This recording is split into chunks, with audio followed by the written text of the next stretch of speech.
on. But now we have tackled the pothole problem quite a few times here on The One Show. I don't know if you remember father and son duo, Malcolm and Matthew, who designed an ingenious pothole filling machine. But no, this is a big issue. Yeah, and sadly, those holes just keep on coming and they can cost councils and motorists a lot of money. Kevin has been to see one council and how they're hoping to spot tired tarmac before it comes a whole lot worse. The potholes are bad on the bus routes especially. They're just not doing enough on these roads now. The last car had damaged, all the front was damaged, it was a big pothole. I didn't see until the last moment and only heard a big noise. Their idea of patching it up is just coming down, squirting a bit of cement in, rolling it over. They will not resurface the whole road. Potholes. They're a national nightmare, with motoring organisations saying repairs could potentially reach a staggering £14 billion by 2019. Here in Thurrock, Essex, the council says it's fixed 9,000 potholes in just 6 months last year. But that could soon change. The council hopes that potholes are about to become a thing of the past, with the trial of a new and unconventional method in tackling the pothole problem.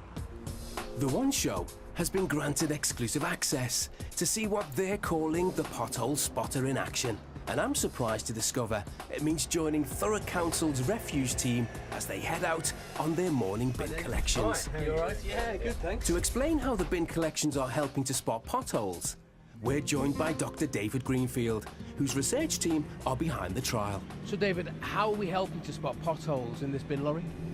We're taking imagery of the highway as we drive down it through the cameras mounted on the mirror above us, and that is then Wi-Fi'd back to our high-tech hub where we interpret the images and try and determine where the defects in the highway. How soon can the council then get to work and put all of the potholes right? The council will be able to get real-time information and then manage the roads according to their priorities.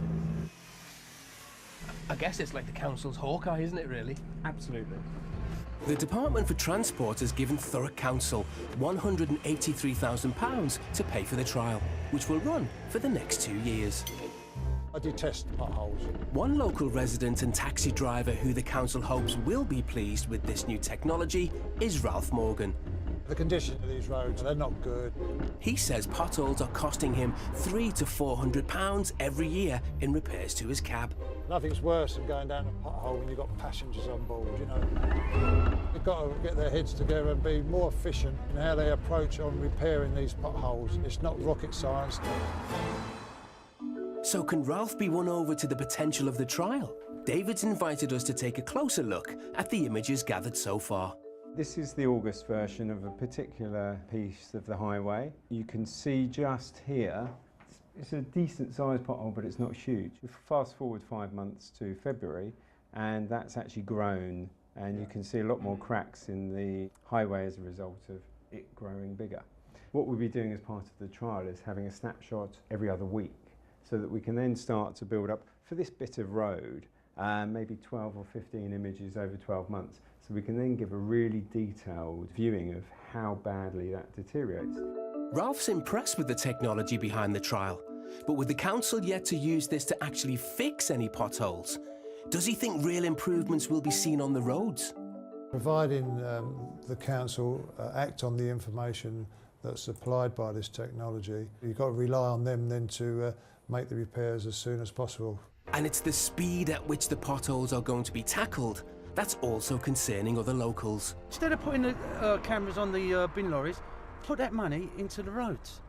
It's all right saying go down 6 months' time and then talk about it, but then once they've talked about it, how long is it going to be from then? It could be another year before they even start doing it. They need to address the question now, at present, because a lot of cars are I'm sure a lot of cars are getting damaged. So Ralph and I are taking the concerns of the local people of Thurrock to leader of the council, Rob Gledhill.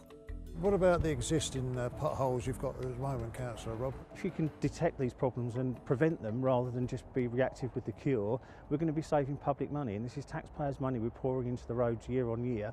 We've got to be better at doing it. We won't be sitting on our laurels between now and then. We will also be responsive and go to the ones that we need to urgently. There are already plans to roll the trial out to York and Wiltshire.